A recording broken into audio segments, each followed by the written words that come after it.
So, hello everyone, welcome back to my YouTube channel. I am Anpreet Singh and you are watching Physics World. So, हमारे पास एक question आया है R M O P Y Q है maths olympiad, ठीक है, regional maths olympiad. सो ये question है, इसको कैसे सॉल्व करेंगे। सो दो नंबर्स हैं, ये जो नंबर है ये क्या है 6666, 100 टाइम्स लिखो और उसका स्क्वायर करो, प्लस 8888 100 टाइम्स लिखो और ये सम निकालना आपको। ठीक है, ये नंबर दोनों नंबर है, मल्टीप्लाई या ऐसा कुछ नहीं हो रहा है यहाँ पे। ठीक है, प्योर नंबर है, नेचुरल नंबर से। चलो अब हम कैसे निकालेंगे उस पर चर्चा करते हैं। उससे पहले मैं आपको बता दूं, अगर आपको ये खुद से सॉल्व करना है तो हिंट दे देता हूँ मैं आपको। हिंट क्या है? हिंट ऐसा है कि place value and GP, if you no, अगर आपको पता है जीपी क्या होता है, सो जीपी और प्लेस वैल्यू का इस्तेमाल करके आप इस क्वेश्चन को निकाल सकते हो। What is place value? Class first में पढ़ा था हमने मैथ्स में कि प्लेस वैल्यू क्या होती है। 666 है, 666। तो इसको कैसे हम ओपन कर सकते हैं? 600 plus 60 plus 6। I hope you know that कि इसको हम ऐसे ओपन कर सकते हैं। अगर भूल गए हो तो देख लो। तो इसको हम ऐसे ओपन कर सकते हैं। तो कोई भी अगर आपको बड़ा नंबर दिखे तो उसको इसी तरीके से ओपन कर लेना चाहिए, बेटर वे रहता है सॉल्व करने के लिए। तो हम यही तरीका यहाँ पे लगाएंगे, इसको ऐसे हम ओपन करेंगे। ठीक है, यहाँ से चीज़ें ऑब्जर्व कर लीजिए आप कि अगर तीन नंबर्स है और तीन डिजिट्स हैं तो तीन टर्म्स आएंगी, और जो ज़ीरोज़ लगेंगी वो पहले में दो, फिर एक और फिर कोई भी नहीं। ठीक है, मतलब एक कम से लगना शुरू होंगी। ठीक है, तीन तो दो, ऐसे यहाँ पे 100 है तो 99 ज़ीरोज़ से शुरू होगा हमारा काम। सो अगर हम इसको ओपन करें, इसके स्क्वायर को 100 टाइम्स है तो इसमें क्या होगा, इसमें ऐसा कुछ हो सकता है हमारे पास कि 6000 कितने टाइम्स, 99 टाइम्स, प्लस 6000 कितने टाइम्स, 98 टाइम्स, और फिर आगे आगे बढ़ता चला जाएगा।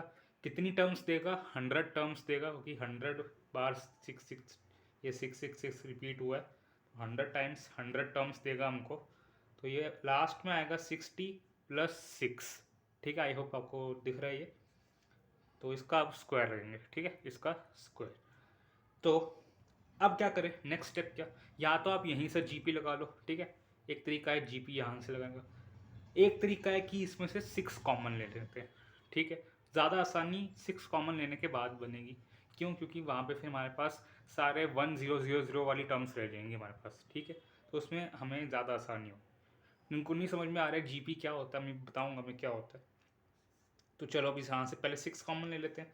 6 कॉमन लिया तो 1000000 कितने टाइम्स, 99 टाइम्स, प्लस 1000 कितने टाइम्स, 98 टाइम्स। फिर लास्ट तक जाते जाते कहाँ तक हम जाएंगे? हम जाएंगे 10, देन लास्ट में 1। ठीक है, I hope you understand this part also. And अब आगे हम क्या करेंगे? आगे हम एक चीज़ और करेंगे। वन सेकेंड, थोड़ा इसको पीछे कर लेता हूँ मैं। यस। सो अब हम नेक्स्ट स्टेप लिख रहे हैं। ठीक है, नेक्स्ट स्टेप में हम जीपी लगाएंगे। हम यहाँ पे जीपी कैसे लगाएंगे, ध्यान से समझना। जीपी कैसे बन रही है? पहली बात, जीपी होती क्या है? पहली बात ये, अगर जिसको नहीं पता है, जैसे कि हम बचपन में अगर आपने कोई खेल खेला हो, मैंने तो खेला है बहुत बार, अपने दोस्तों से हम पूछते रहते थे कि एक, फिर दो, फिर दो 4, फिर 8, फिर 16, 32, 64, 128, 256, ऐसे करते करते हम पूछते थे कि अब अगला क्या होगा, अगला क्या होगा। तो इधर बेसिकली हो क्या रहा है? बेसिकली यहाँ पे सब का मल्टीप्लाई 2 हो रहा है। एपी में क्या होता था, अगर आप 10th क्लास में तो एपी पता होगी आपको। एपी में क्या होता था, कोई एक चीज़ प्लस या माइनस होती थी।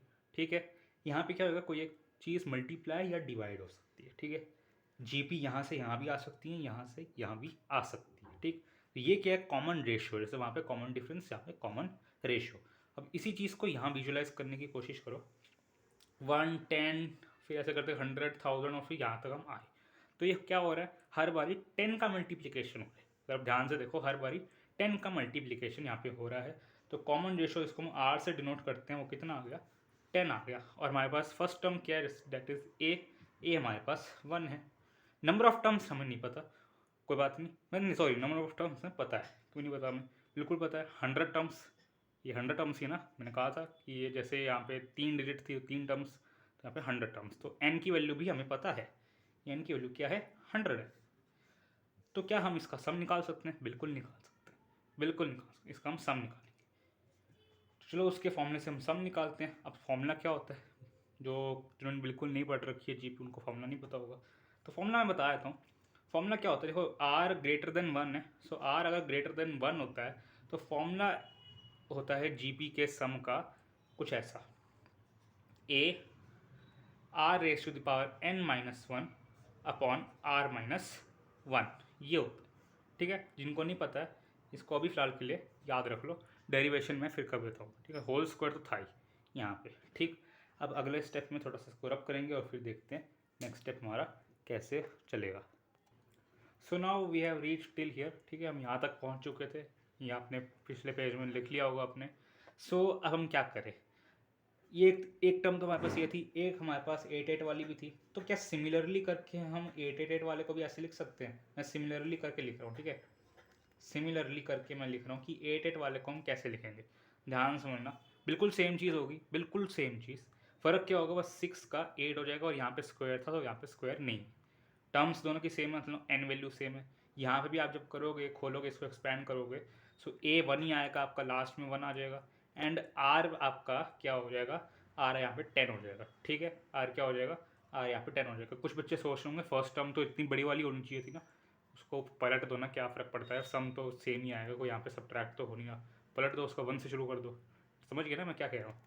चलो अब यहाँ पे 8 लिखो, यहाँ पे ए लिखो, सेम चीज़ करनी है बिल्कुल, r s power n minus one upon r minus one, और बस इसको यहीं पे क्लोज कर देना। ठीक है, इसको हमें यहीं पे क्लोज कर देना है, इसके आगे नहीं जाना, स्क्वायर नहीं करना है इसका। इन दोनों को हमें ऐड करना है, कैसे करेंगे? ठीक है ना, हमारे पास सारी वैल्यूज़ है, बिल्कुल हो जाएगा ऐड, सब कोई दिक्कत वाली बात नहीं है यहाँ पे। तो हम वैल्यूज पुट करते हैं सबसे पहले इस वाले में। ठीक है, तो क्या करें, 6 इंटू ए की वैल्यू क्या थी, ए की वैल्यू 1 ही थी हमारे पास। ठीक है, ए की वैल्यू 1 थी हमारे पास, so R raise to the power n, sorry R भी हमारे पास क्या था, एक आर हमारे पास 10 था ना, तो 10 की पावर 100 माइनस 100 टर्म्स थी हमारे पास, 10 की पावर 100 माइनस 1 अपॉन 10 माइनस 1। ठीक है, 10 माइनस 1, इस 6 को अंदर ही लिख लो, इसका स्क्वायर, यही चीज़ है, यही चीज़ है, कुछ चल अलग नहीं करा मैंने। ए की जगह क्या है, ए की जगह 1 ही है, तो वो 1 इंटू हो गया, 6 इंटू आर की जगह 10 पावर 100 होगी, एन नंबर ऑफ टर्म्स 100 है, माइनस 1 अपॉन 10 माइनस 1। अब हम नेक्स्ट स्टेप में बढ़ते हैं अपने। अब आ जाओ यहाँ पे, ये देखो ये क्या है, 10 माइनस 1 9, ये क्या है 6, होल स्क्वायर के बाहर लेंगे इसको तो एक कुछ ऐसा आएगा 36/81। समझ गए होगे कि मैंने क्या करा है यहाँ पे, मैंने उसको होल स्क्वायर के बाहर लिया, 6 को भी और 9 को भी। ठीक है, अब हम क्या करें, इसको कैंसिल करो, इसको कैंसिल करेंगे, कैसे आएगा, ये 9 से डिविजिबल है, 9 4 ज़ा 36, 9 9 ज़ा 81, 4/9, और ये आ जाएगा 10 की पावर 100 माइनस 1, इसका होल स्क्वायर। ठीक, ये किसकी वैल्यू आई, ये आई हमारी 6 ये हमारी आई 6 100 टाइम्स इसका स्क्वायर, इसकी वैल्यू हमारे पास आ गई। अब ऐसे ही हम जो है 8 वाले की भी हम वैल्यू लिख लेते हैं यहाँ पे थोड़ा। ठीक है, 8 वाले की वैल्यू लिख लेते हैं। अब 8 वाले की वैल्यू हम कैसे लिखेंगे, वही सेम तरीका, 8 ए आर एस पर n minus one upon r minus one, ये था हमारे पास। ठीक है, तो देखो, सो ए तो 1 ही है हमारे पास, तो 8, और यहाँ पे फिर आर हमारे पास 10 है, 10 की पावर 100 माइनस 1, और ये आर माइनस 1 क्या है, 10 माइनस 1 डेट इज़ 9, तो 9 को बाहर ही ले लेते हैं। ठीक है, ऐसे कुछ। ठीक, ये हमारे पास बन गया इसकी वैल्यू। ठीक है, अब हमें क्या करना है, ये जो ये यहाँ पे वैल्यू आई थी कौन सी, 4/9 10 की पावर 100 माइनस 1 होल स्क्वायर, इन दोनों को बस हमें ऐड करना है। ठीक है, हमारे पास फाइनली ये दो बचे हैं, इन दोनों को ऐड करना है, हमारा आंसर आ जाएगा। चलो ऐड करते हैं हम इनको, बस अब हमें कुछ और नहीं करना, सिर्फ सॉल्विंग करनी है, हमारा आंसर आ जाएगा। ये क्या है, ये हमारा वो 6 वाली टर्म थी, ठीक है, उसका स्क्वायर भी हो रखा था, और ये क्या है हमारी 8 वाली टर्म थी, ठीक। बस इसको ऐड करना है। अब इसको ऐड करना भी एक अपने में चैलेंज है, कैसे करें ऐड। सो ऐड करने का बड़ा आसान तरीका है।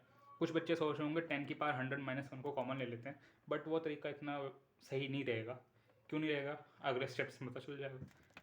अब देखो यहाँ पे हम 4/9 को कॉमन लेंगे, ज़्यादा बेटर है। 4/9 कैसे आएगा, 4/9 यहाँ से भी तो 4/9 आ सकता है, इंटू 2 होगा ना यहाँ पे। 4/9 इंटू 2 8/9 होता है, ठीक है ना, समझ गए। तो 4/9 कॉमन लिया यहाँ से तो क्या आएगा, होल ब्रैकेट लगा लेते हैं। 10⁻100 -1 इसका होल स्क्वायर, ठीक, प्लस 2 टाइम्स 10⁻100 -1, यही होगा, बिल्कुल यही होगा। 4/9 इंटू 2 8/9 होता है, ठीक है।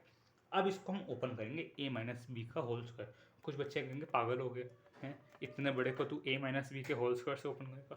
चिंता मत करो, सब कुछ क्लियर हो जाएगा, फोकस करो बस, ठीक है। अगले स्टेप में जाने से पहले डरना नहीं चाहिए, पहली बात। इसको खोल लेते हैं, देखते हैं खोल के क्या होगा। a² यानी कि 10⁻200 हो जाएगा। 10⁻200 a² प्लस b² ये 1 हो जाएगा, -2ab, ए बी तो 1 ही है तो 2 इंटू ए ही रहेगा, 2 इंटू 10⁻100, ठीक है, माइनस में प्लस यहाँ पे क्या है 2, इनको अंदर मल्टीप्लाई करूँगा, 2 इंटू 10⁻100, देखा हो गया ना सही। यहाँ से ये कैंसिल हो जाएगा, ठीक है। हमारे पास एक ही टर्म रहेगी अभी ऐसी वाली, वो भी क्या है 10 के एक्सपोनेंट में, तो वो आसानी से हो जाएगा अब सॉल्व। 4/9 और यहाँ पे क्या था -2 है, ठीक है। 10⁻200 +1 -2 -1, ठीक। अब इसको दो तरीके से सॉल्व करने के, a-b का आप a² - b² वाला फॉर्मूला भी लगा सकते हो, बट मैं क्या कहता हूँ ऐसा इतना बड़ा फॉर्मूला मत लगाओ वहाँ पे।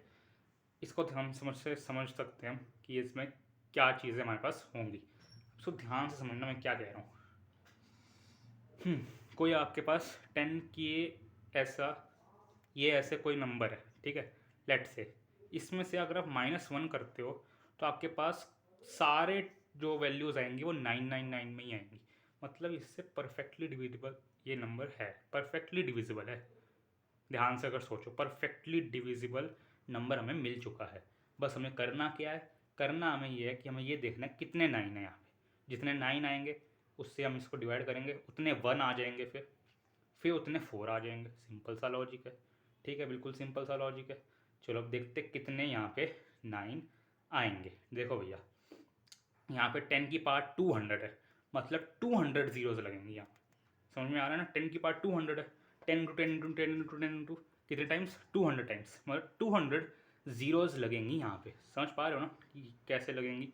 10⁻200 है, 10 का स्क्वायर होता है तो 2 जीरोज लगती है, 10 का क्यूब होता है 3 जीरोज, 10 का 4 होता है 4 जीरोज, तो 10⁻200 200 जीरोज, तो 3 जीरोज थी, 3 9 मिले।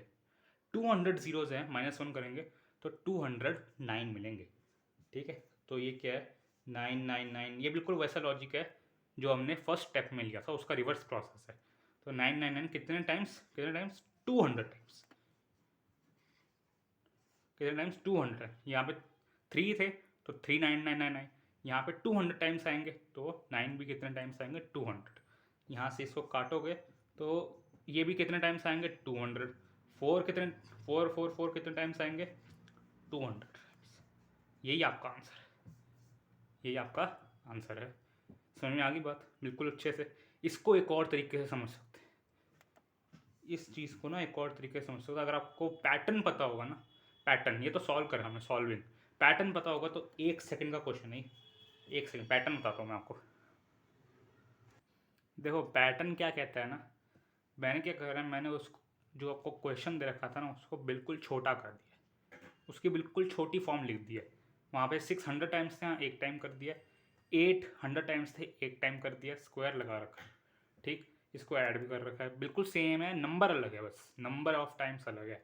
तो ये देखोगे ना अगर आप, तो 6 का स्क्वायर प्लस 8 44 होता है, और कैलकुलेट कर सको तो करो।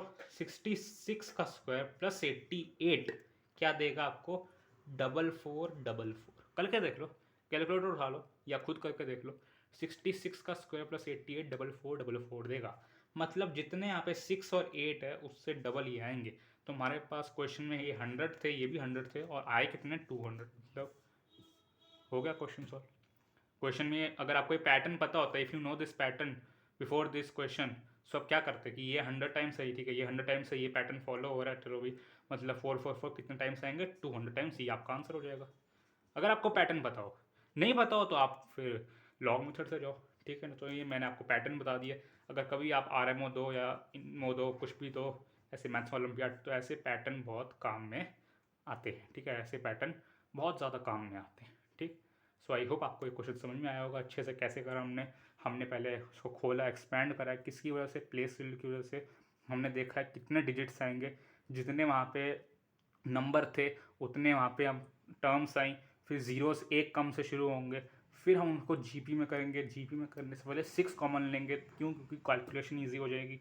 जीपी का फॉर्मूला क्या होता है? जीपी का SN equal to a r raise to power n minus 1 upon r minus 1 if and only if r is greater than 1। And वहाँ पे 10 था तो ये हमारा वैलिड हो गया वहाँ पे। सो ये हमने लगा दिया वहाँ पे फॉर्मूला, और वहाँ से फिर हम सॉल्व करते चले गए।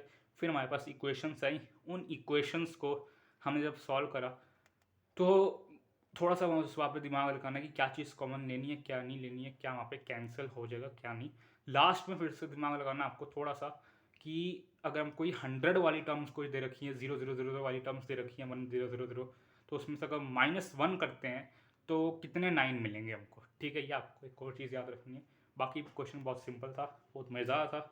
जीपी और थोड़ा सा आपका बेसिक मैथ्स की नॉलेज यहाँ पे यूज़ हुई है। Thank you very much.